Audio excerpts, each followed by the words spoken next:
Test. There it is. Okay.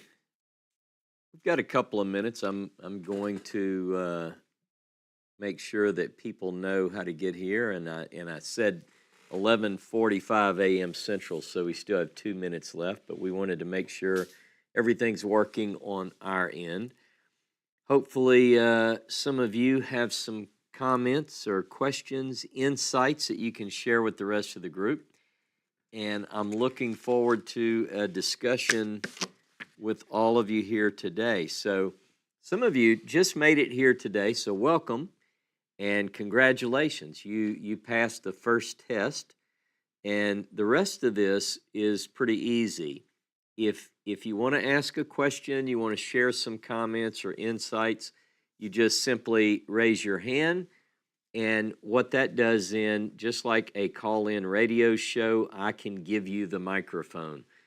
I think that I can also take the microphone away. So if I can't, I know someone very close to me that can. So hopefully, it looks like we're all friends here, and I'm looking forward to a good conversation about what's going on. Again, there are things that I would love to teach, different things that I had on pencil and paper, different, a series that Seth and I were working on, and it just, all of that was derailed October the 7th. So I think that it's better that we stay focused on some of what we're working on now. So that's They have a job to do to, show God's character in the earth, and it just made me think of how different they approach war and their value of innocent human life, and trying to warn others, or trying to warn the innocent to leave before they start something. It's something that none of the world does. I mean, as a country, they certainly have their political problems and all, right. just like the rest of the world. Yeah. Question: the verse talking about how the nations would be blessed in him, or be blessed in his seed, or shall bless themselves in his seed. The word that kind of stuck out to me there was "in his seed," and it's a question. Could that possibly any way relate to the people of the nations, or the Israel scattered amongst the nations, going and back and being within and amongst his people? I didn't mean to cut you off, Bob. That's a good question. Did I cut you off before you finished with your question, or are you okay? No, I got it all out. Okay, so good. So first of all, thanks for your comment. I would agree, and I would wish that others would take the time to objectively look at what you first said, and that is this. When it comes to war, I think all of us know that war is not what we intend. No one wants war. In fact, the Hebrew prophets make that very clear. Isaiah, Micah, plenty others, that ultimately the goal is that there is no war. Swords and spears are beaten into implements of farming. But when you have war, and the Torah, the Pentateuch allows for this, Deuteronomy 20 gives certain criteria that the Israelis or the Israelite army should follow. And even though that's set in an ancient setting, I say that based on what I've studied and what I've read and what I know about war, that Israel does do a fantastic job of above and beyond anything that even the biblical text requires of it in terms of, warning and sending knockers on roofs. And I mean, I've even read reports this week from people in Gaza, and they told the story of what it looks like on their phone when they get warned by Israel. You have this long before we take this building out. You need to warn everyone. So anyway, I commented just like you commented, not sure that was necessary, but I'm saying I agree with you wholeheartedly on that. When it comes to the second part of what you brought up, I'm looking at the Hebrew. In chapter 12, verse 3 is the first occurrence. And let's see. And I will make you for a goy gadol, and I will bless you, and I will magnify or cause to be great your name, and you will be a blessing. And then, let me just see here. I'm looking to see. In you, in verse 3 at the bottom, it says, and in you all the families of the earth, they will be blessed. Or could be, they will bless themselves. It's interesting. Your comment, I understand what you're asking. In you or with you, all the nations of the earth will be blessed. I'm going to let somebody else jump in here in a minute, but I will say there are other texts which clearly describe, as you know, obviously, Bob, based on your question, that there are a lot of this family who are scattered and find themselves among the nations. And part of that blessing could be brought in by them as well. I don't know if that answers it or confuses things worse, or I think the main idea I see in the Hebrew, though, is that it's singular. So the promise is to Abraham, and within Abraham you have his seed ultimately. So in you or with you all the families of the earth shall be blessed. I kind of like with, for a couple of reasons. There are quite a few things that Israel has brought blessing to the earth, not only to its neighbors, but to the world at large. You can think of technological advances and farming and irrigation. And, a lot of people don't know this, but Israel offers a lot of its help and a lot of its successes to even people around them that don't really love them. I'm going to recommend a book here, and then we're going to ask for Bob, maybe you might have a follow-up, but this book is called Thou Shalt Innovate, How Israeli Ingenuity Repairs the World. It's by Avi Jorish. Thou Shalt Innovate. The Tylers and I went to a conference a few years ago, and this was one of the speakers, Avi Jorish, and it is an incredible book, and it talks about how Israelis have brought so many wonderful things to the world.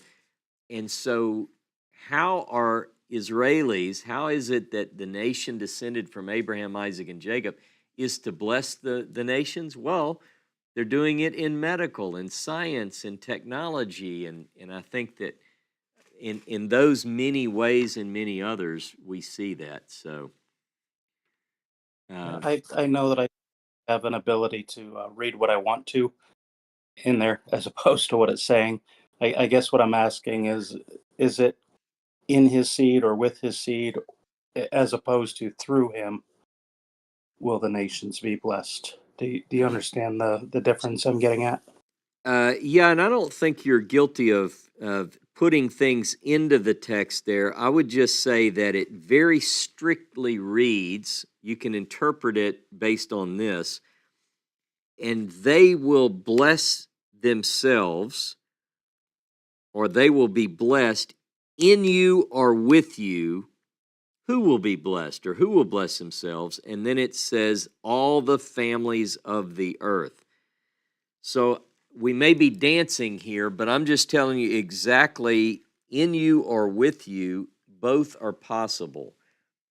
Because in Hebrew, that initial part is b, and I see Dr. Tabor's got his hand up. He might be able to clarify some of this too, especially since, in fact, I should pull his translation down. It's right behind me. But can I make a call? Can I call in an expert, Bob?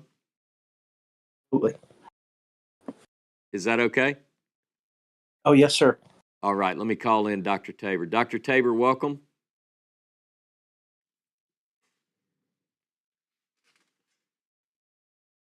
You'll have to unmute. You may have done that, but... There you go. I there did you it go. before the invitation, but not all right. after. Okay. So, hello everybody. Actually, I wasn't going to talk about that, but I will. Part of it, of course, is dependent on the verb, as Ross indicated. All the nations will be blessed or bless themselves, and it seems to me, Bob, that the bless themselves sounds more like Israel's going to have something, and then they're going to listen or respond to it somehow and end up bringing a blessing on themselves, but through Abraham. Yeah. Um, but the household thing that Ross covered, I think, is really interesting. That's one of our favorite verses. We've talked about it for 25 years together. And I always take people there when I begin talking about Abrahamic faith, which is a phrase I like very much, as some of you know. And because to say, well, what was the purpose of all this? And I just love the humor of it in that it's like God's talking to himself. He goes, should I hide from Abraham? No, I don't think I'm going to. He's literally, should I do? No, I mean, I don't know if you're like that. I talk to myself sometimes. Should I do this? Right. No, I'm not going to do it. And then he goes, no, because I shouldn't hide it from him. He's a partner, is what he basically says. And that's essentially taken into the whole meaning of what people call Judaism. Mhm. And I mean, manifestations of Mosaic faith and all of its many varieties. And it just seems like,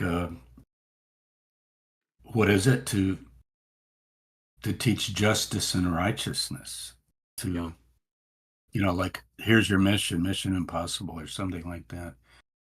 So but Ross also mentioned the Isaiah 56, I think, in passing.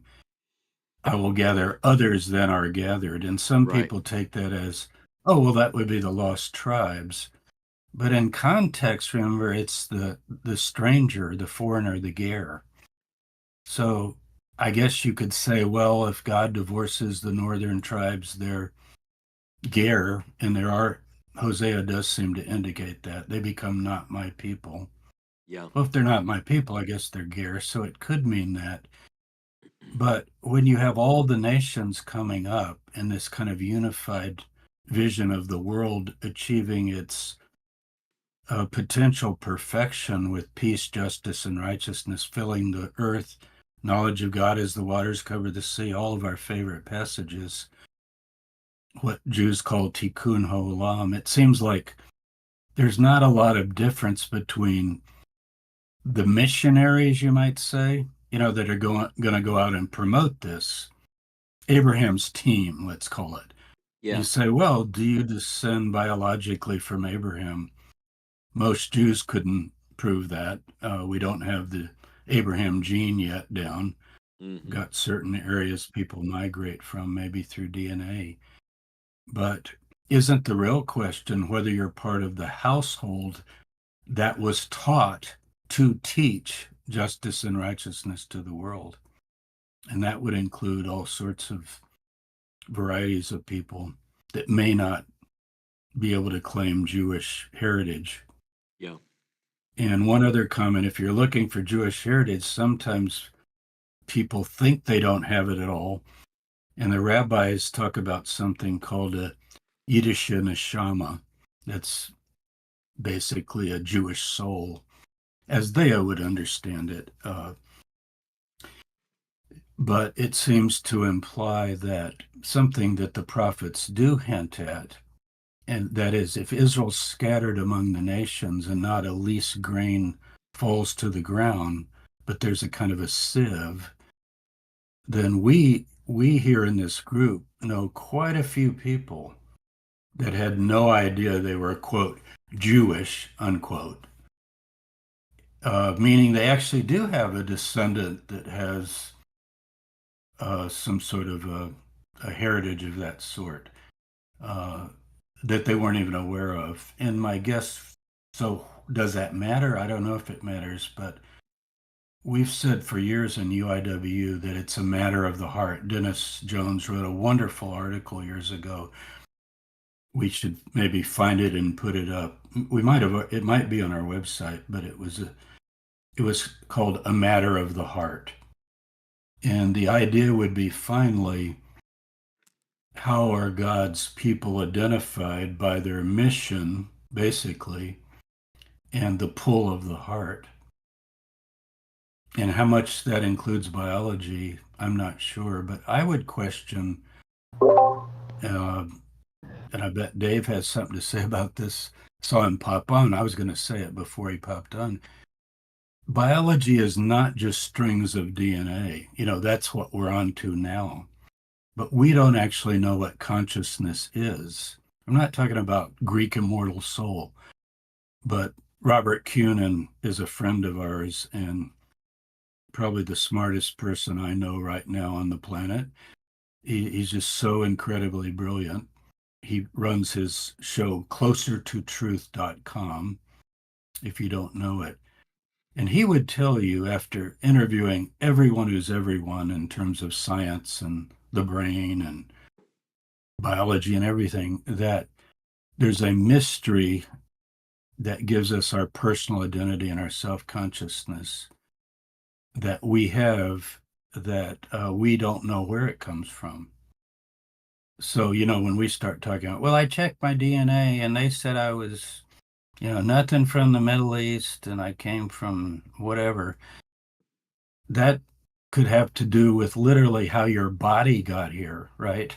Like from, but how did you become the person that you're becoming through all of these other kinds of, things we don't know, just spiritual influences that pass on down through generations, maybe, who knows? So, but the reason I raised my hand is Ross had asked, let me just finish and then someone else can talk. Ross had asked for if anybody had a report on this Arab Islamic summit that was held in Riyadh today, and they put out their statement. It's they couldn't get the statement that they wanted. I think it's 20 Arab nations, or I shouldn't say Arab, Muslim Islamic nations of the Arab League.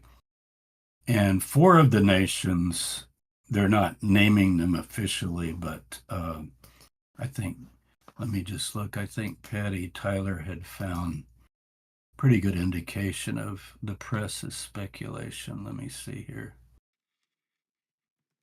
I think it was Egypt, Jordan, Morocco, and anybody remember the other one? Ross, do you remember? No. Oh, here it is. Egypt, Jordan, Morocco, and Tunisia. That's right. Yeah. They're identifying them as that. But I'll put this. I'm going to put the Al Jazeera link on, if you don't mind, unless Ross forbids me to do it. No, that's this fine. Is their own reporting. Yeah. Is that okay? Absolutely. And yeah, this is their own reporting. And so they basically, I'm not going to read it all to you. And let me say before I say this, if you haven't followed the news this morning, guess who was there? Guess who's coming to dinner today? Iran. Iran was there, and they haven't set foot in Saudi Arabia in decades. So they were there. So in effect, as a representation of Hamas, it was a Hamas summit. Think about it. Because Qatar was there too, the funder of Hamas. And Saudi Arabia is hosting it. And guess who else they let in? It'll shock you if you haven't followed the news. Bashir Assad was let in. Remember, he was banned by everybody because he killed 300,000 civilians and used chemical weapons and all that stuff. Well, he's back. So this is a very important meeting. Talk about Psalm 2. Lama Ragshu Hagoyim. Right. The nation's raging. And this is also 11-11-11, as Timothy pointed out last night, which is the end of World War I, the war to end all wars, right? Remembrance Day. It was disrupted yesterday in London by a mob of several 100,000 people. They tried to stop the commemoration services, which would be like our Veterans Day kind Yeah. of thing, but they weren't able to make it there. Boy, So anyway, here's what it says. I bet Douglas This Murray won't is pulling his surprise you at hair all out. because you've been hearing it all week. Israeli aggression on the Gaza Strip, war crimes, and notice this. Oh, this is just hard to read because it's so funny and sick. Barbaric and inhumane massacres. Okay. Somebody asks about Israelis in the war. I made this statement to several people this week, and I've done it in a couple of more public statements, that Israel, as an army, never kills any non-combatant civilian purposely. Never. Yeah. Yep. Hasn't and never does. Now you say, wait, of course, every country could have an Abu Ghraib, right? Right? That you can have a rogue soldier or soldiers do something. In my time during Vietnam, we also had a few examples. But guess what? They get arrested, punished, trials held for months, all the evidence presented. So, but that's not the Israeli army. The American army, and I'm from a military family, just the army intentionally, according to Geneva Conventions, there have been wars where this has not been followed. But anyway, but I just can't take a barbaric and inhumane massacres. There are no massacres at all. There's no killing. There's very unfortunate killing that's going on because of the so-called human shields. Then they demanded a decisive and binding resolution from the UN to halt Israel's aggression. I love the word binding there, because guess what it says in Psalm 2? Let us break the bonds asunder. Exactly. In other words, so let's see, that's mainly it. It was just for the semblance of unity, but what hit me about it was unity of whom? If it had been Saudi Arabia, Egypt, Jordan, like it was the other day in Cairo, a few weeks ago, I should say, it's passing like a day, then you would have said something like, we condemn this, so we want peace and so forth, but barbaric and inhumane massacres and all of that, this is just, it was clearly, it was a Hamas meeting. It was actually a Hamas meeting. And Egypt and Jordan, as I understand it, I don't know about Morocco and Tunisia, but they want Israel to eliminate Hamas. We've all talked about that. They dearly pray for it on their knees every day. And then they get on the air and say, we condemn this aggression, killing these civilians. This is because they have mobs of people in the street that would storm the palace if they didn't say that. If they started saying, we support Israel unconditionally and so forth. So I've talked enough. And no, I appreciate your insights. And if you don't have to leave too soon, hang around and jump in as you can. Yeah, I'll mute myself and just see here. Hey, Dave, welcome to the show, Dave. Thank you, sir. I won't be as eloquent and as nice as James. The lies that are being exposed, that there's not 10,000 people that have been killed, and I can't believe our news agencies pick this stuff up. And I'm gonna watch my mouth. Yeah. However, a long time ago, I went to a protest a long time ago in the 70s, and guess what? I'm going to another one on Tuesday, November 14th, at National Mall in Washington, D.C. from 1 p.m. to 3 p.m. The Americans march for Israel, the Americans to free hostages, the march against anti-Semitism.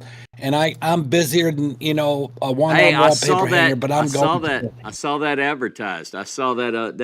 I'm going, man. I'm going because we have to make a statement against these morons who They don't even know. I saw this Jewish girl go out and interview New Yorkers that were protesting. They never knew about what happened with the Hamas attack and chopping babies' heads off.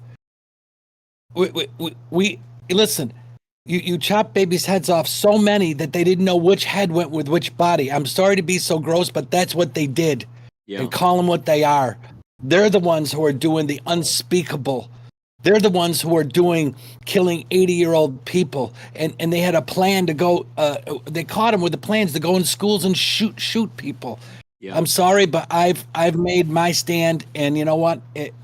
I'm going to be 65. I'm not as ancient as Dr. Tabor, but I'm following him. Our gap is shrinking as time goes on, and the point is, I'm ready to say it because you know what? This is the divisions have come. I think I'm stunned that it's happened like this. You know, Chuck Dobbs and I kind of gave a presentation at 2015 or something, Sukkot with Jodell's people, and we said, you know, it'll happen on the holy days of 2023. And you know, it was, you know, I guess don't get me wrong, God didn't say nothing to me, but it's the soul, and we know in the book of Isaiah, to follow up one of your last things, that those who come that are not of the nations of Israel will be given great places in God's kingdom, and so it doesn't matter if you're Jewish or not. It matters of where are you, where do you stand? Where's your heart? And if your heart is with the God of Israel and the nation and all the teachings you've done, and I thought you did a great class today, Ross. And I'll end with this. You know, I always thought when I first started this and going away from the where I was in the late 80s and then the early 90s, I didn't think of the land as anything until I heard Ross talking. And of course, Dr. Tabor's talked, and Dennis Jones, and United Israel was the place where I understood that. And it all goes back to David Horowitz. And I honor him. I put up, and I'll end really quickly because I'm not, you know, I'm not in a good mood right now about what I watch. I can't watch the TV. But what happened is this, that, you know, we put up, I just put up the Song of Moses on Discord, and you should hear what Patty has to say, because that comes from the book of Deuteronomy. And we have to stand by our brothers and sisters. And one last thing, I was invited to a bar mitzvah in May in Israel. And I told the man who's a good friend of mine, I said, if I have to swim to Israel, I will be at your son's bar mitzvah. There you go. And so that's all. I'm there.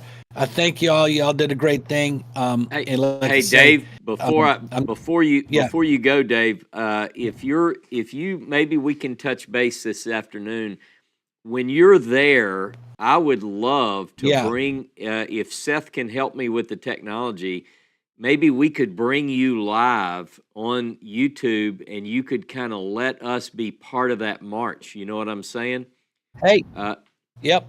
Ross, if you want to go, I'll get you a plane ticket this afternoon after she ends. Well, actually, I was talking about bringing you on the YouTube channel. So we'll talk this afternoon. We'll bring Seth and you, and we'll go live, because we have to speak up. We have to speak up about this anti-Semitism.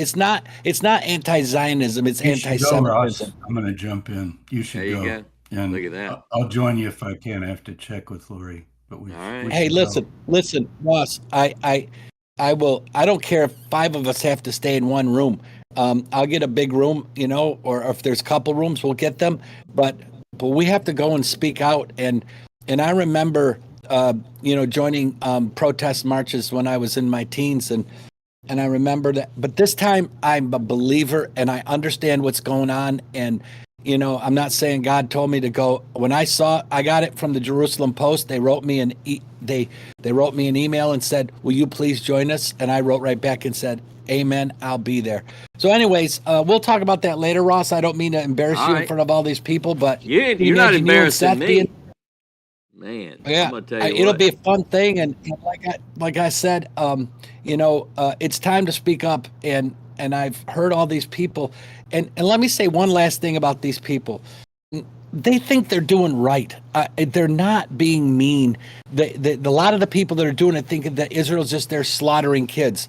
And if that's what it was, I understand them. Yeah. I don't Yeah. agree with them, but I'm still a loving person, and I still have Palestinian friends. So I'm Yeah. not against Palestinians. I'm against anti-Semitism and what they're doing. And I believe Israel is when Netanyahu speaks, he's done things that I don't agree with, but boy, that guy can speak, and he spoke with eloquence.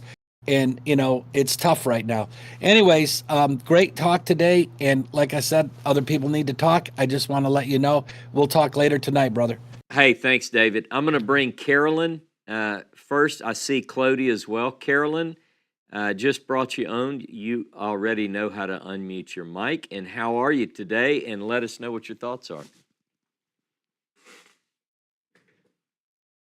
Thank you for letting me on, Ross. Yeah, there you I are. just wanted to make a comment. I just wanted to make a comment to add to what Bob and Dr. Tabor said. You are Abraham's lineage if your heart is in the right place. And if you want to know what your heart should look like, you go to James 1, where it talks about taking care of widows and orphans and the stranger. And you look at Matthew 25, where it talks about separating the sheep and the goats. And you should be able to look within your own soul and decide whether you are a sheep or a goat. And it doesn't matter what color the sheep or what race. If they need help and your heart tells you to help them and you do, you're a sheep. If you look at them and despise them and turn away, you're like the person who had to suffer through the priest walking away from the Samaritan.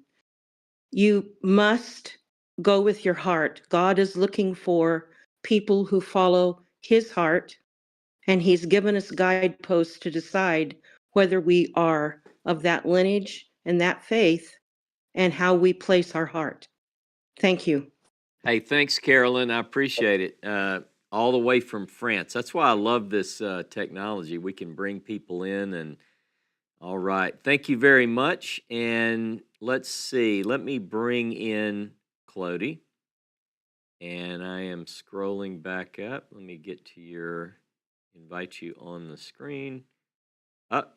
What happened? Clody, did you get tired of waiting?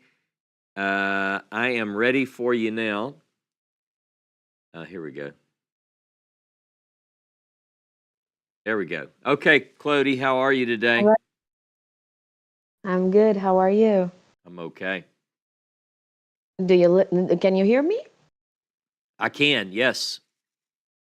Perfect. I wanted to thank you for today's class, Yehovah Chai. And as Amen. Yehovah lives, this was an inspirational class. I think that it has been many days and many weeks now that we are being very close to God's word and God's ways.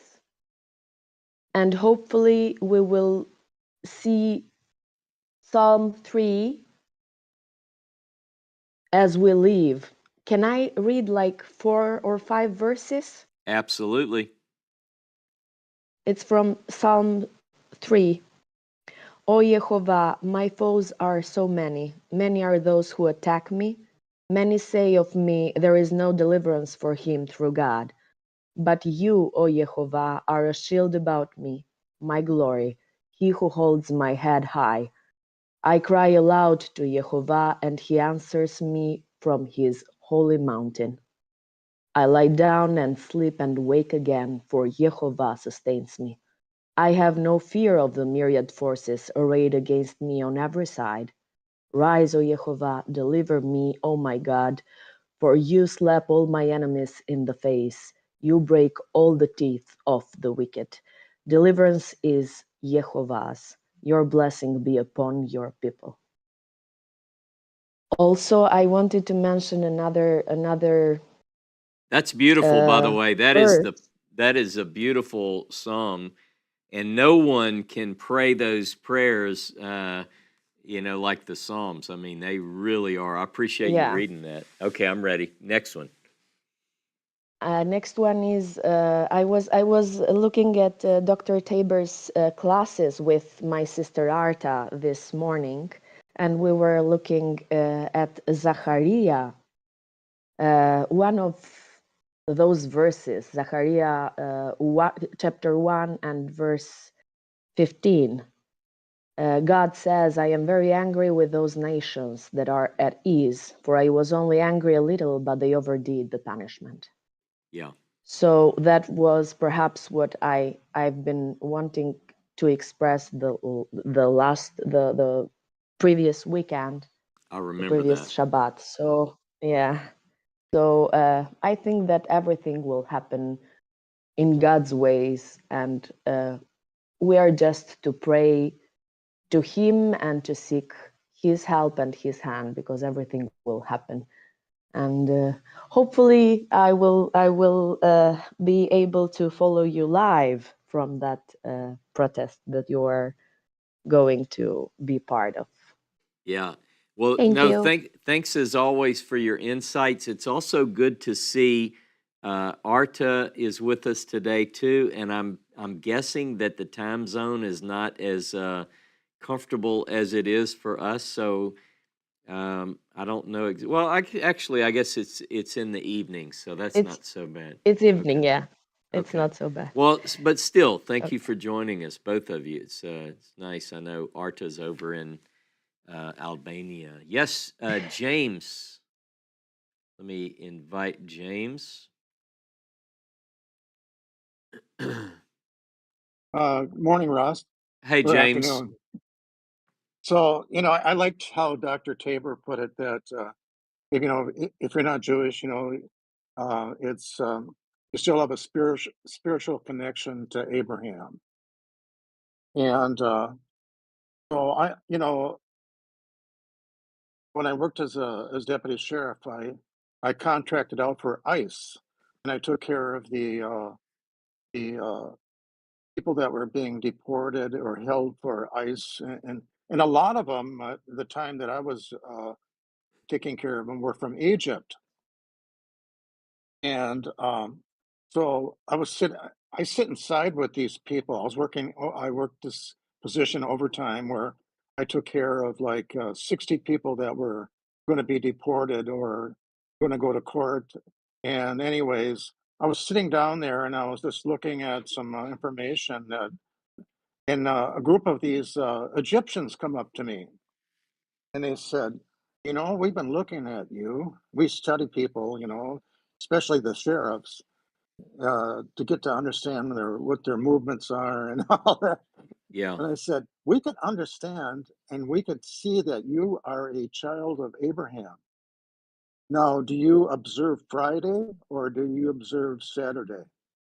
And I said, well, I observe Saturday. Oh, you observe the Jewish Sabbath and not the Friday Sabbath of the Egyptians. And I said, no, and I said, you can do it too. And I gave him Isaiah, those who join themselves to the Lord. I Yeah. said, you can join the seventh. And they went up there and they got the Bibles that, the jail provides for them, and they're all looking at it, and they gave me a thumbs up. But anyways, to continue on, I couldn't, being in the government like that, I really couldn't speak out unless I was really asked. So Right. I just couldn't preach. So I have a friend who was a sergeant in the Haifa Police Department, and him and his wife lived in Kiryat Yam. Have you heard of that? Yes. Okay, yeah, they were from there. So my wife, she makes quilts and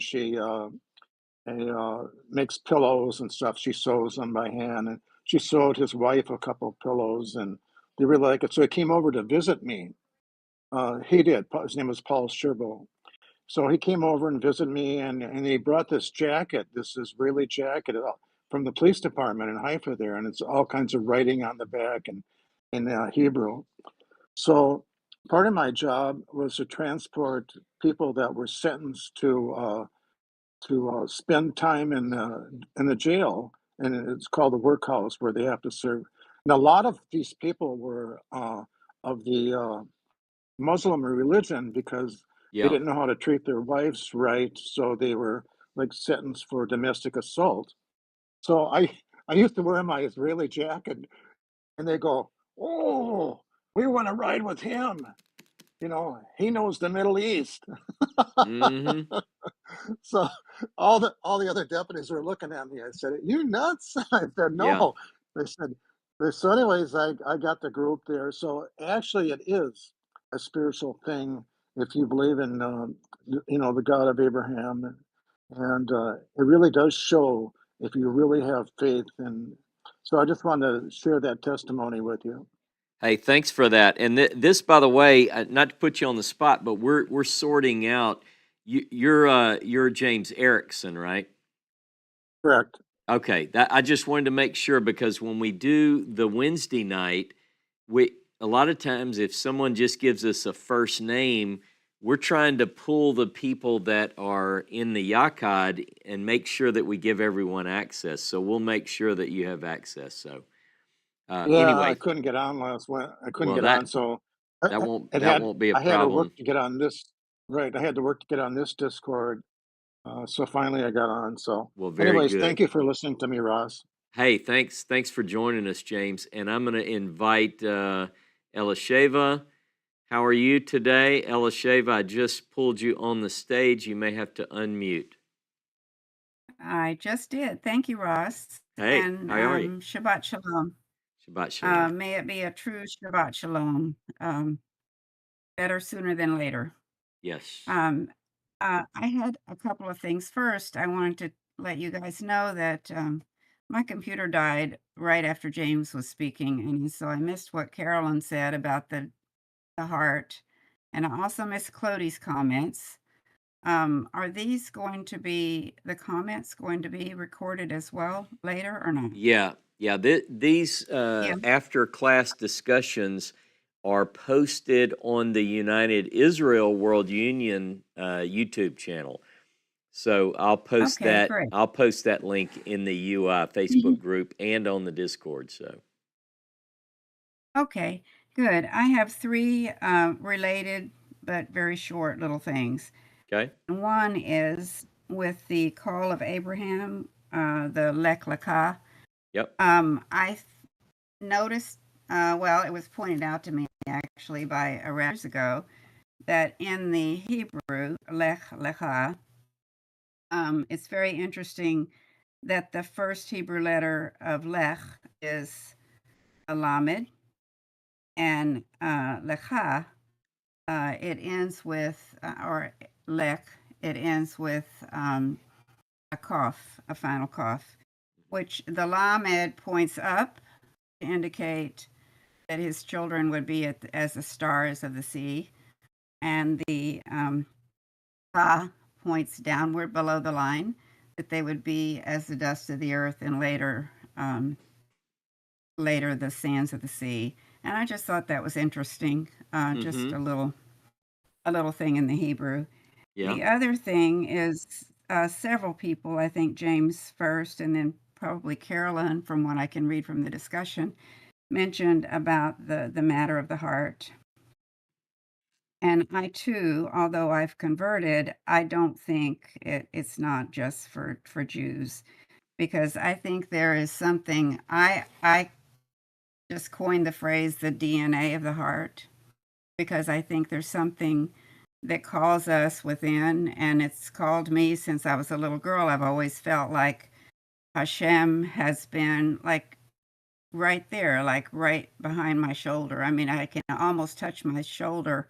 This is not a mystical thing. It's just something very real to me that I've been connected by the heart. And I think a lot of us here can probably say the same thing at some point or another. We've just felt like we want to pursue God, and because we're connected and we just want to make that connection real. The third thing has to do with the call of Abraham in Genesis 18:19.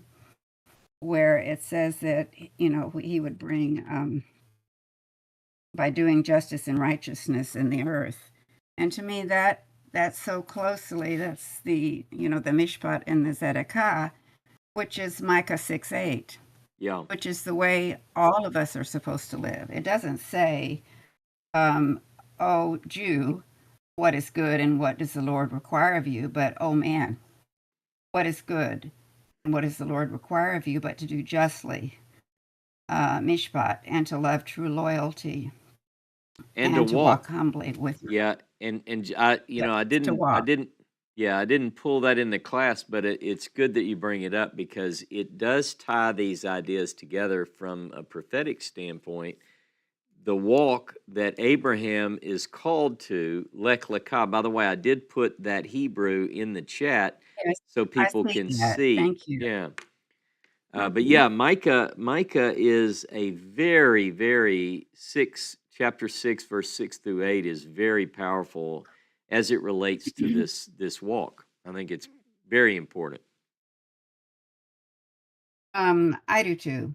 So I just wanted to bring that up. And so many people, many Jews say that, well, you're not of us, so you can't keep the Torah, you can't keep Sabbath, you can't do this, we have something else for you, the 7 laws of Noah.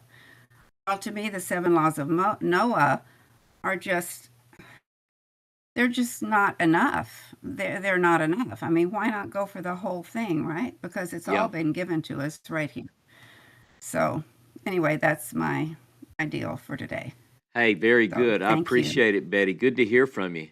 I am going And to thanks for invite. your Yeah. class. I love your class. It was Oh, well, wonderful. thank you. Thank you. Thank you.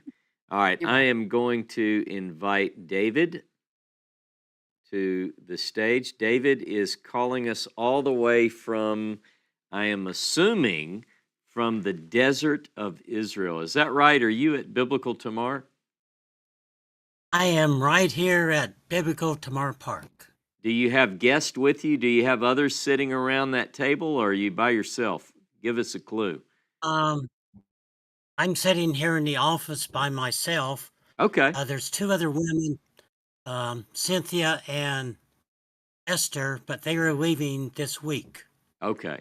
All right. Well, tell us what's going on in Israel, David. You're safe and sound, hopefully and prayerfully, in the desert regions, but what's it look like over there? Well, Beersheba, eastern part of Beersheba, got hit by a bunch of rockets this afternoon. And just a few minutes ago, I heard jets flying around. Yeah. And I wouldn't want to be in Gaza right now, probably. Yeah. Yeah, those jets, I know people who've been there with me, with you, I know the Tylers, others that are listening in have been in that region, and they're even in practice runs, those jets that fly over Biblical Tamar, it will literally cause the hair on the back of your neck to stand up when they're coming in practicing those low runs. I imagine that's Yeah. what's going on. These were in the far distance. So I imagine they were over by Beersheba, circling around Gaza, waiting to drop bombs or something. Yeah. That's my feeling. Talking about low flyers, we had some fast movers come over. I bet they wasn't 500 feet up. They were moving. Yeah. Several days ago, practicing, like you said. Yeah. What I want to comment on, though, Okay. and let me look at it. In 2013, Robert Eisenman did some blogs for the J Post. And this one I'm looking at, it's called Abrahamic Mosaic, a Vedic conversion as opposed to rabbinic. I love that. I'm not going to interrupt you, but just long enough to say I remember that article and love it.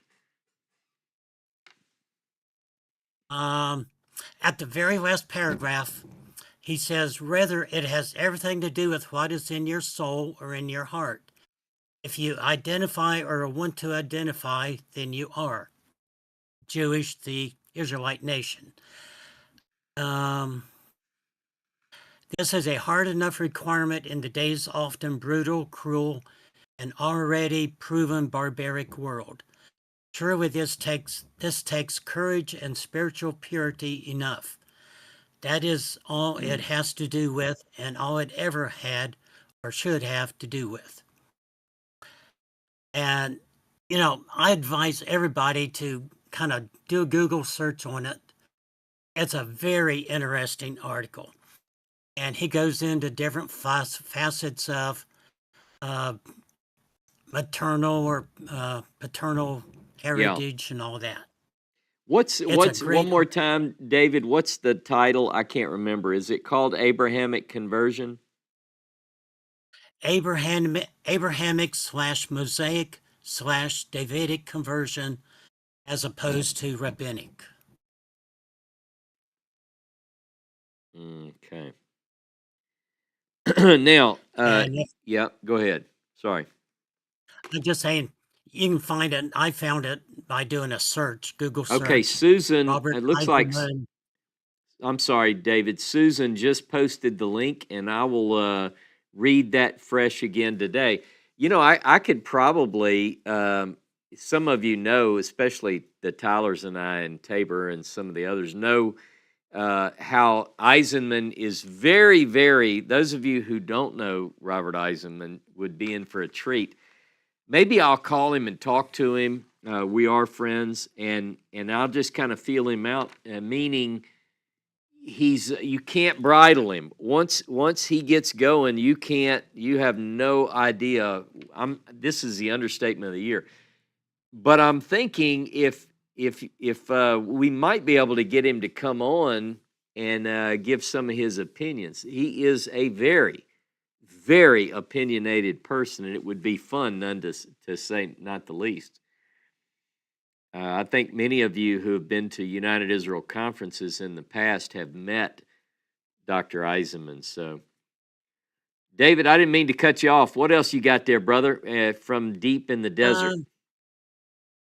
That's basically it. I'm just playing around with the irrigation, keeping the trees watered. Are you going to be there?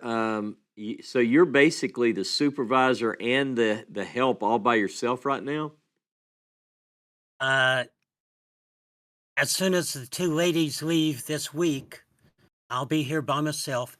Ziv Sharon, he Yep. called me earlier this evening, and him and a friend may come down next week and stay Okay. a few days with me. All right. And you're already hooked up with all the neighbors, sorry, everybody else, this is important. But David, you're good friends. I saw the picture you sent me with you and Muhammad, and then, of course, our neighbor at the croc farm. You're good with all those people. So Orit, Ofer. Ofer's wife, her and her two sons, and a couple of the couples had dinner with us a couple weeks ago. Oh, good. Ofer's been over in Gaza, so I haven't met him, or he's been over that way. Yeah. Okay. We're All right. hoping he gets to come back this week and have dinner before the ladies leave. Very good. Well, thanks for the update, and tell Cynthia and Esther I said hello, and I'll be in touch with you on a different matter. So good to hear from you, David. And one more thing. Yep. I haven't seen any of your little desert black cobras at Thank night. God. Yeah, thank God. Yeah, it's you got to watch for them. And I tell you, I don't know if they've moved, but up next to the dining facility, as you walk out the gate between the foreman's office and the dining hall, that's where I saw the big one that time. And I assume he's probably dead. It's been years, but just in case, I've never walked very closely to that flower bed since that night. So anyway, whatever Well, it's worth. I'll have a flashlight with me at night. Yeah, definitely. Yeah, I was that was Okay, a little bit startling. Hey, thanks, David. Be that's all. careful. All right. Okay, All right. thanks. All right. Who else? We have just gone for about 45 minutes. I'm sure that others may want to have an opportunity to speak before we go, but if you do, let me know now. I would like to wrap things up here in the next little while. I will say this. Typically on Wednesdays, I'm going to be looking at my schedule hard this week for a couple of other things, but generally on Wednesdays, we have our members of the Yakad, people who are either on the Patreon, they are on Patreon or YouTube channel members, or those that donate to United Israel World Union. You have to understand that some of you may fit one of those categories, and I haven't given you access yet. The only reason that would be is if I don't recognize your name, you might not have given me the full name or whatever. So if you'd like to be part of that studio audience, please let us know, and we'll get you the right authorization to tune in and be part of that. So, in fact, I see a couple that I think are already invited. I just haven't yet recognized their name until today.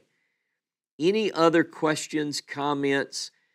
Again, everything is evolving very, very fastly. I am not surprised in some ways at everything that's happening in the broader, let's call it the Arab world, but it is troubling. I woke up this morning and thanks to Dave and Patty was alerted to what was going on in Riyadh, Saudi Arabia. I had not known that prior to them letting me know. But that's troubling. That's greatly troubling. And so I'll be keeping an eye on that. All right, Betty Elisheva, I pulled you on the stage for a final word from you if you need that. Yes, please. I have one more question, and Okay. I don't really know how to ask this, but I'm just going to ask it. I Mhm. stand for Israel, but what I'm wondering is, okay, I'm a woman. I'm living alone. I have a menorah in my window. I wear a Star of David. I light candles inside and outside on Friday night. I have a Stand for Israel bumper sticker in the car, and I post Stand for Israel on my Facebook page. Is that wise during these times? I mean, I don't want to be a coward, but I don't Yeah. want to be. I want to be cautious. I don't know. Yeah. Well, you can always, the thing about it is, I do understand what you're saying. And you also understand that people are being targeted in many, many areas around the world for that stand. And, I was talking to Right. James about some of the students at university who've reached out to James because of his stand on certain things related to Israel. And they need help because in the education, in the liberal colleges, they are really, really making Jewish people feel uncomfortable. And so he's had conversations with some of these students. And one of the students talked about, he knows this student, and he wears a kippah. And those are the things. People are being targeted because they're wearing a Star of David, they're wearing a kippah. Now, God forbid that any of that should happen to you. That's something I think you should really pray about. I have license plates with Israel and Star of Davids and wear shirts, but I also pack a Masada pistol. Mm. So and I'm in a little bit different position than you are, Betty. I understand that you want to be brave and stand up for Israel, but also be very, very smart. So I would just say that, there are times where we just have to think, is it the safest thing to do? And I'm talking to, as you said, a woman who lives alone. I don't have to change anything I do, but other people should consider that with a lot of prayer. So I don't know. Well, I, I have I'm, I have, and I've prayed, and so far I've kept everything as it is. Well, there But you I go. know that, we're not far from from the border, Yeah, from our open border, and who knows who's in our country already. Plus, my apartment complex is safe. It's gated, but yeah, often the gate is left open. And my apartment is like on the end next to a parking lot. So I don't know. I'm yeah. just trying to decide. That's So, right. Well, I think it's worth considering. I think you're doing the right thing to pray about it. I want to think that before just a few weeks ago and watching what's going on, the first thing I read this morning was that police officers in New York City had locked themselves in, as I understand, Grand Central Station while pro-Palestinian protesters were trying to tear the doors down to get to them. We have gosh. thousands and thousands of people showing up at these. You can call it pro-Palestinian, but they're also anti-Jewish marches. They hate Israel. They hate the Jewish people. And I wrote just this week that I see no difference between. Some people say, well, anti-Zionism is not anti-Semitism. That is a lie, if I can say it like this, from the pits of hell. These people who say they hate Zionists are attacking people, Jews in the United States, for instance, that are the most liberal people I've ever heard of. I mean, it's just bad. It is bad. So there is no difference in anti-Semitism and anti-Zionism. But I know that you're praying about it, and we'll keep in touch over that one. How about that, Betty? We'll think about it. Okay. All right. Thank you. And Thank you. may God bless and keep us all safe. That's right. And Amen. And I'm gonna. especially David there in Israel. That's right. That's right. All right, I'm gonna call Thanks. Eric. No problem. Have a great day, Eric. I am calling you to the stage here. Welcome to the show. How are you?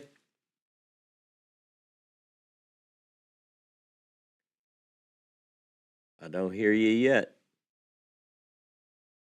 Are you still muted, Eric?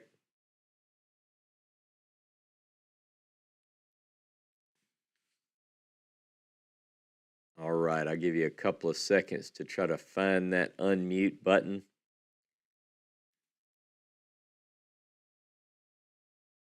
I don't know.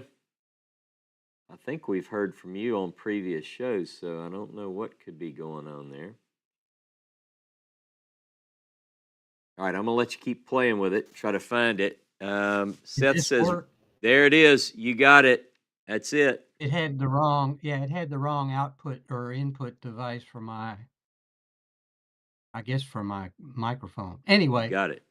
You're here. I was just yes, I was and doing well. I just wanted to say a follow up with what Elisheva and you were talking about and throw in a little bit of way I thought, and that is after your all's discussion the other evening, I started reconsidering purchasing a firearm and went through the meditation, prayers, and everything else on it. And I decided, no, I've lived this long trusting Jehovah with everything, and Yeah, I'm going to trust him on this too. So I took the money that I was going to spend on a gun and sent it to some friends in Israel. very good. And I want to add to that is I'm not changing anything either. However, I always keep in mind I don't trust him to protect me if I step out in front of a speeding truck. I understand that. I trust him to make me have the right sense not to. Right. So, like you all were discussing, you have to be very careful and consider each individual's situation. Thank you. Yeah. No, good points, Eric, and I hear you, and I greatly respect that, and I think that that's wonderful. I and just so people know, I know that that is a very divisive topic. People are very concerned. I hope that I never, ever, ever have to use a gun for anything other than maybe practice shooting, and I hope that's the case. But I will say that I'm in a building with a big logo with a Star of David on it, and people in the area know that. It's not that. In other words, people think that, hey, this United Israel. I don't know what that is, but as people hate Israel, they might see that and target this building. We saw just last week. I mentioned this on our show. Jonah and I had about it wasn't a Jewish organization. In fact, it was a group that is against Israel, but they had a Star of David at this school, and it was attacked. A woman tried to drive through the building and hurt people.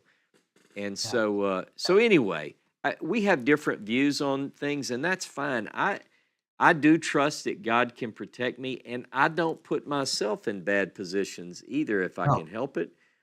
No. But I'm also, trained. I mean, I've Right. and You're trained and you have people to protect. yeah, And that's the main difference that I see is I don't have anyone except my critters to protect in this yeah, household. yeah, and And they'll if I alert you if had somebody's coming. yeah, if I had somebody else here that needed protection, by golly, I don't think I've made the same decision. Yeah, I hear So you. it's very individual. And as always, we shouldn't look on others as to making a mistake. They have their path, we have ours. That's right. And just so you know, one of the reasons that we even did that show was because we saw that it was all in the news that many people who formerly didn't have firearms decided with what's going on to get firearms. And so that kind of led us to think about what could we talk about. And the more we dug into this, we saw that, most Jews in the United States are very left-leaning on that side of the political spectrum, and therefore they're against gun ownership and for very stringent gun laws. The same people who were in that demographic began to line up outside gun shops to buy weapons and receive training. In fact, I see a note from two of my friends on the chat right here that two ladies decided to go for gun training. Look, here's what I would say to kind of wrap that piece up. If a person does own a weapon, they need to know that it is a weapon, that it can cause serious harm or death. It's not a toy, and you need to be trained. To have a weapon and not know how to use it is the worst thing you could possibly imagine. And some of the training that I've been to in the last couple of years, particularly like if you have a conference and you have a lot of people who are coming like I have, the last thing you want to do is to, in your effort to defend that group, is to set a weapon off and harm an innocent person. So, in other words, you have to be trained if you get one, and so I'm happy to see that people are looking for training if they're going to have a gun. All right. Hey, thanks for your comments, Eric. I'm going to invite Irish Rose. Is this Linda? Let me make sure. I'm going to invite you to speak. You'll have to unmute if you haven't already. And let's see if I've got you on the stage. Irish Rose. Okay, can you hear me? I can. Is this Linda? Yes, this is. I am so happy to see you. The picture's tiny, but I recognize you, and I am so happy to see you with us today. How are you?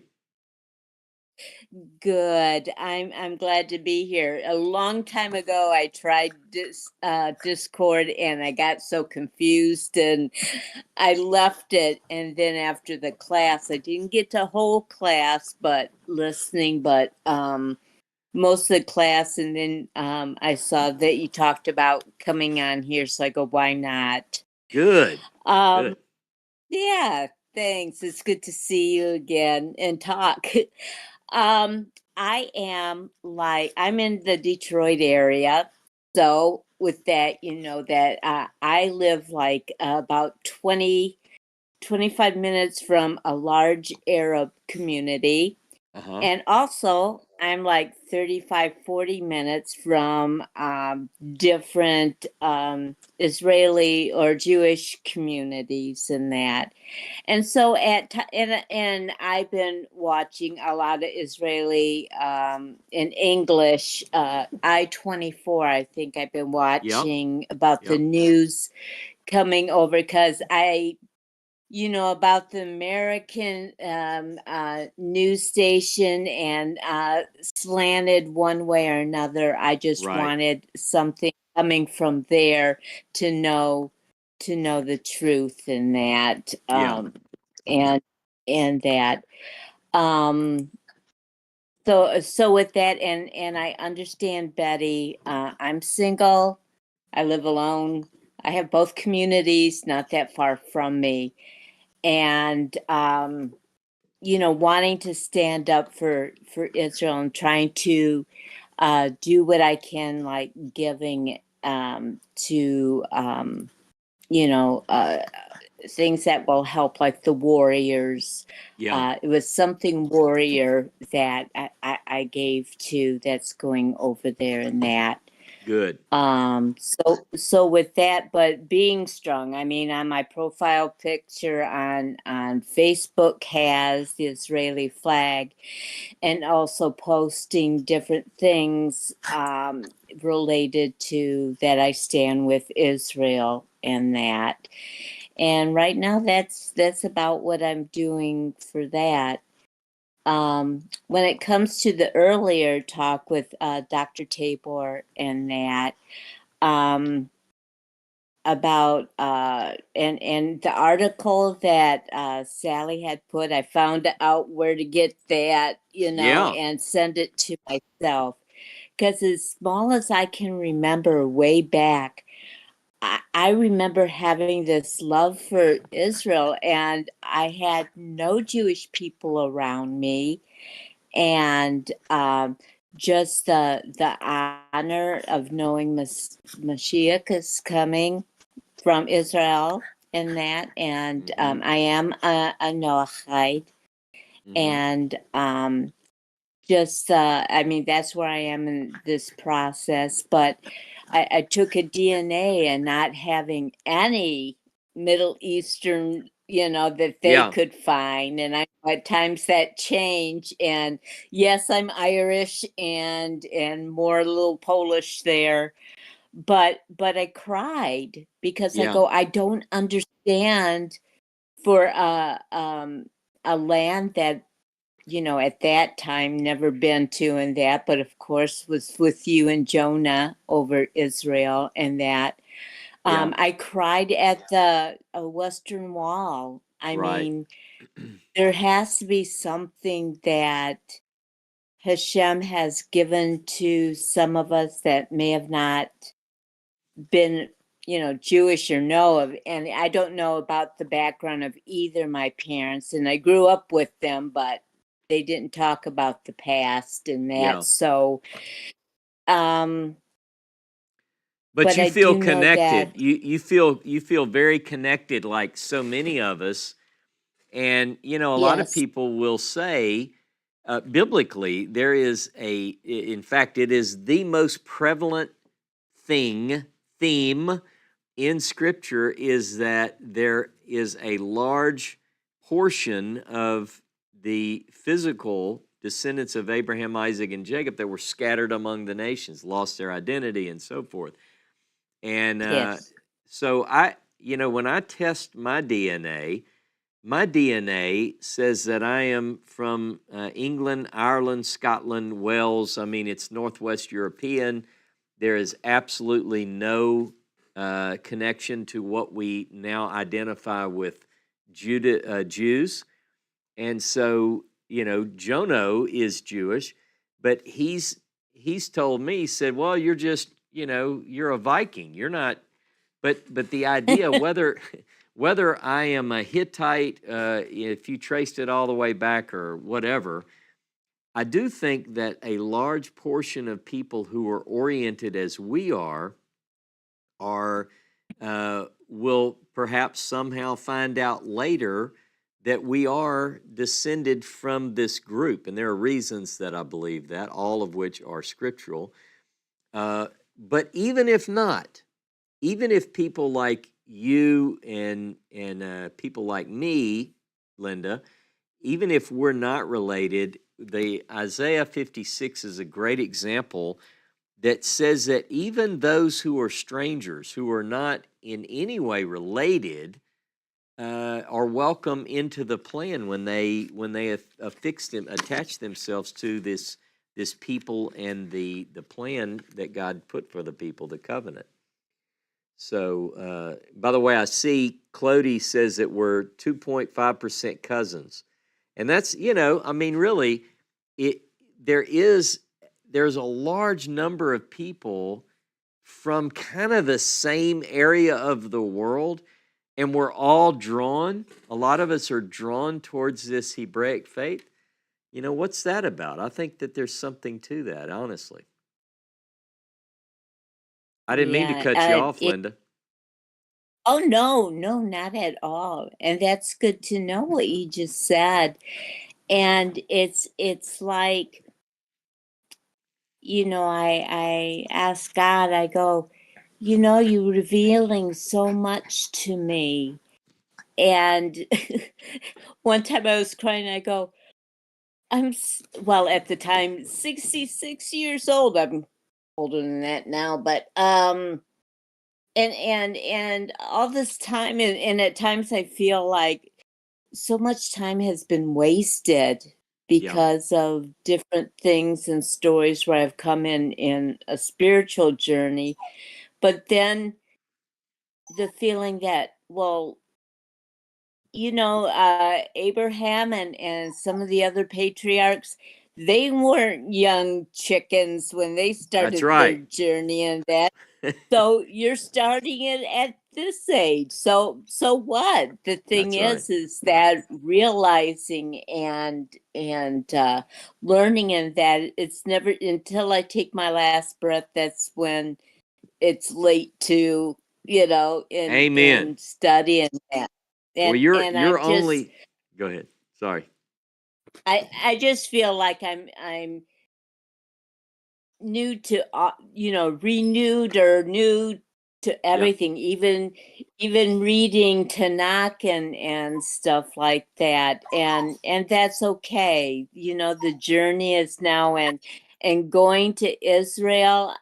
You know, some people say their bucket list and that, and how everything came together for that trip was like, wow, you know, I wasn't expecting, but one thing fell through in a conference in Dallas with Rabbi Singer and some of the other folks, and so I go, well, I might as well go to Israel and get I'm glad you did. I'm glad you did. Yeah. And I'm glad too, even though I was in a lot of pain and everything, that I didn't realize what was going on. But I go, no, I'm going to go as much as I can with the walking and that, because, you know, this is the land. This is what I want to experience and discover, and being at some of the archaeological places that I've seen on YouTube and that. And I go, gee, if I could only be there, you know, to be able to actually walk through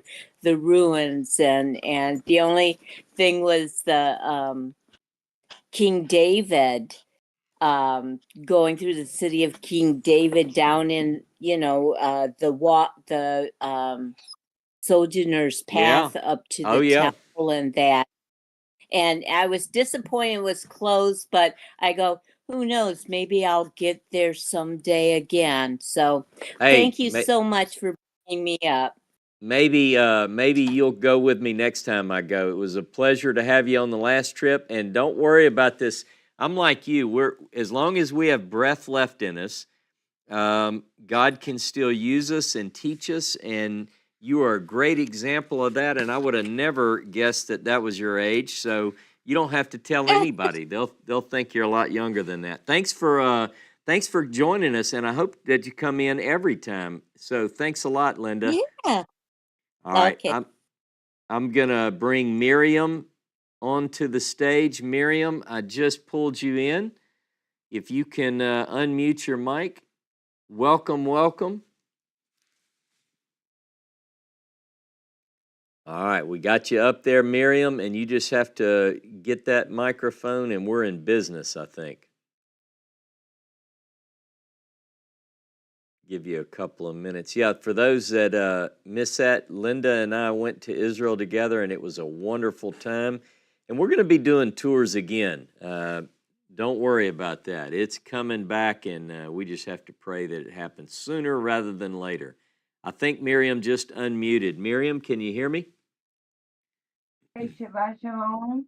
Hey, Shabbat Shalom. Great. I can testify to a couple of things, a couple others said. One that made a birthday on last month in the late 60s. Started with this dream in 1998. 25 years. That's great for me because to me it's like my real adult life Yeah, that I really can understand things like post at least some. yeah. Um, I'm African American. Mm-hmm. Don't run into many people in this faith that I can identify with. I've been with you, Ross, since 98, 90, wait, 09. I'm sorry. Yeah. I didn't want to you before your turn. I apologize. Um, 09, I think. Yeah, Roots of Faith. But Yep. been there, never look back.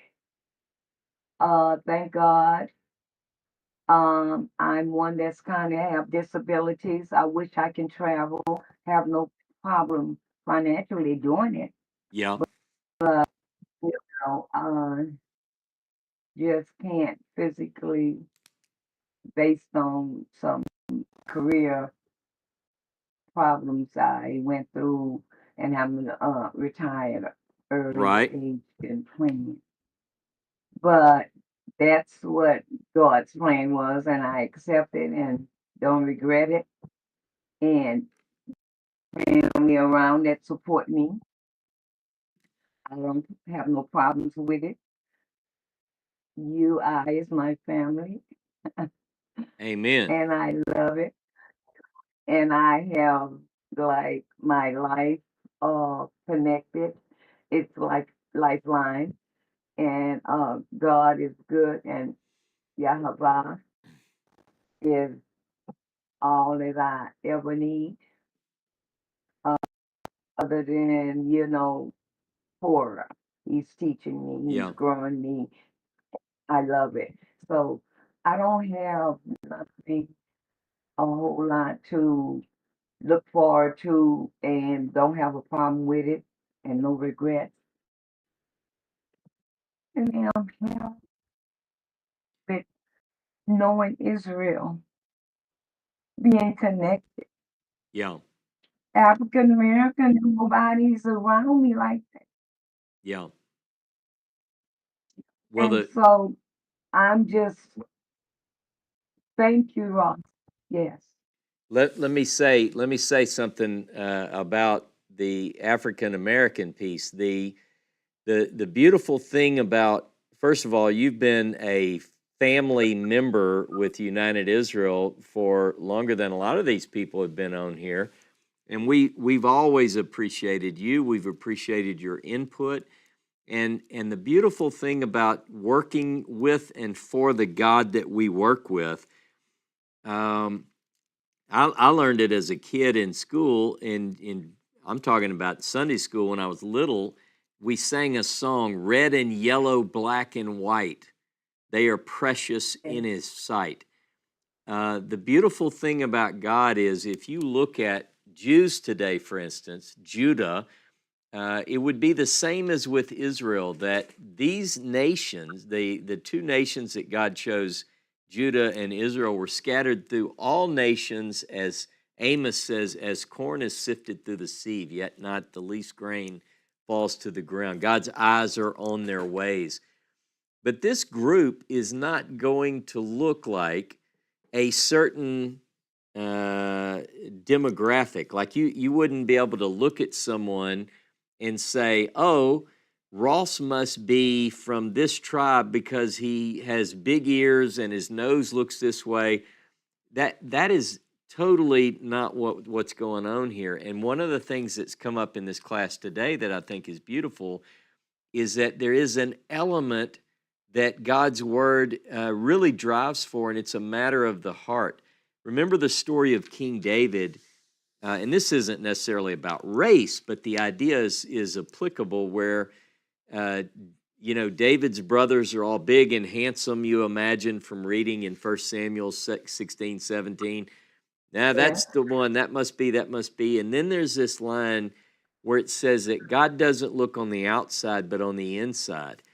And I think that if we think of that in terms of ethnicity and all of that, it's even more so. And so just think about that, because we all are in this. United Israel represents a family that brings together people from all different ethnicities, different, you name it, different. But we're all in it for the same reason. We all have, our objective is to serve God and follow God's ways. So you are you're like my sister, and I think I'm like your brother. So we can tell people that I and let feel the them. same way. We'll let people figure it out Amen. how they want to. That's amen. I want to leave everyone with this. I'm alone a lot, but I don't feel alone because Yahweh has let me know when you are alone, you are with me. Yeah, I like that. Nobody can interfere. It's just us, you and him. So That's feel right. that way. Grasp on that, hold on that, and grow with that and feel not alone, oh, here I am. I'm alone. I don't have family. I don't have a community, a heritage. Neither do I. But I don't feel alone. And I want to relay that message. He is with you. He is with Yeah. each and every one of us for us to feel that and grow with that. Baruch Hashem and Shabbat Shalom to each and every one of us. Hey, thanks, Miriam. As always, you always help pick everybody up. And I want to say on that comment, as I prepare to let people go for the rest of the day, I want you to think about as often as we can, and the reason that this is a good thing, this electronic, even the Discord server and so forth, we're trying in every way we can to bring people together. And this is one way we can do it. Of course, it's not the same really as people being right next door. And like Miriam mentions, having a community of faith that's right there. You can go to a building. We don't have that in the sense that we're scattered all over the place, literally around the earth. I mean, we have people on today from Great Britain. I see Andy, and I see people who are from France. We have Carolyn from France, and who knows? I mean, some I don't even know where you are, but all over the U.S., David is calling in from Israel. So, what I really want to stress and leave people with is that, yes, you do have a family, and in some ways, people might from the outside say, yeah, but it's a dysfunctional family. It may be, but I think we are here for each other, and I do think that this is a nice way to bring people together. So we're going to continue to look for ways to make this more real and more meaningful. And I appreciate every one of you, and thank you all for joining me. Be in prayer about Israel. The Jewish state is really under fire like I've never seen in my lifetime. And this is something that's never totally gone, but it's more real, it's more evil than I've ever seen it. And I don't anticipate that it's getting better. I think it's getting worse. And so we really do, in whatever way we can, we need to stand with Israel. And for some of you who may not feel like it's wise to step out and necessarily march in the streets or put a bumper sticker, I understand that. That doesn't mean you're a coward. It doesn't mean that you're not doing God's will. More can be done with you on your knees or in your recliner praying for God's people than in some ways than other people are doing in the streets marching. So never feel like you're not doing enough. The strongest thing we can do is to pray for the peace of Jerusalem and to pray for the Israeli soldiers and pray that the captives are returning. Because here's what that means. When you do that, you are acknowledging that God is sovereign, that God is in control, and that God can bring these things to pass. So never, ever underestimate your involvement. Pray for Israel, pray for the people of Israel, pray for the Jewish people. And I'm going to tell you what I do in addition to those nice prayers, 4. I also love the fact that Clody brought up Psalm 3, because years ago someone mentioned that they wanted to learn to pray like King David. And they weren't thinking like I was thinking, but I was thinking, hey, I tell you what, when you pray like David, you're praying that God will literally kick your enemy's teeth in. Go read Psalm 3 again that Clody read to us this morning. Pray for Israel, but also pray against Israel's enemies. And that's what I'll leave you with today. All of you are very much appreciated. Thanks for joining me, and stay tuned for what's next this coming week.